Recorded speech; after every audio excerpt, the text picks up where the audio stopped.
Murder is the unlawful killing of another human without justification of valid excuse, especially the unlawful killing of another human with malice aforethought. This state of mind may, depending upon the jurisdiction, distinguish murder from other forms of unlawful homicide such as manslaughter.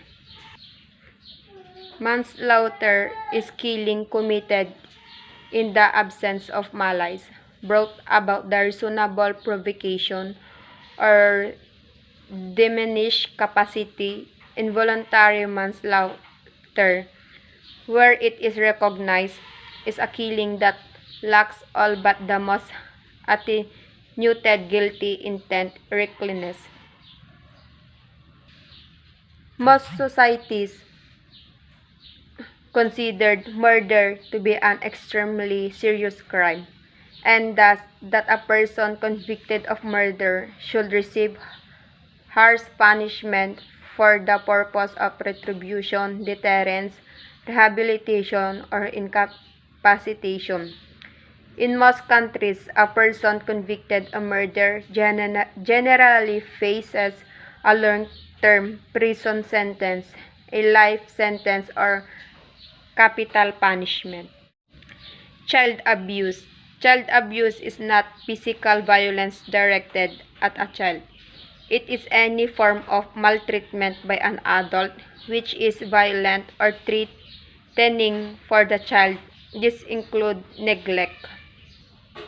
When child abuse occurs in the home and the abuser is, for example, the child's parents or caregiver, this is a form of domestic violence. But children are sometimes abused by other adults on whom they are dependent, such as the nursery workers, teachers, and sports coaches. Sometimes abuse is intentional, but not always. If parents or caregivers are no longer able to cope with caring for the child, this can result in dysfunctional behavior and abuse. Harassment.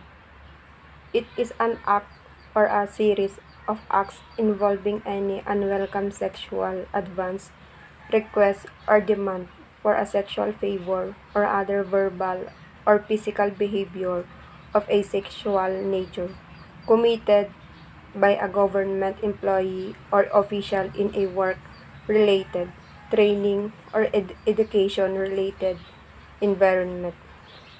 Sexual harassment, which has been declared unlawful in the workplace, training, and education environments, will not be tolerated as it violates the dignity and human rights of a person.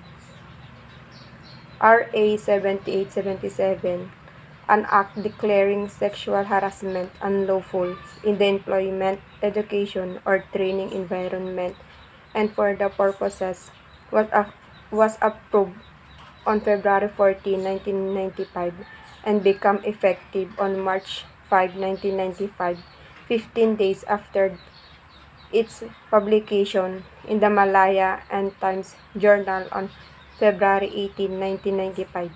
It is known as the Anti-Sexual Harassment Act of 1995.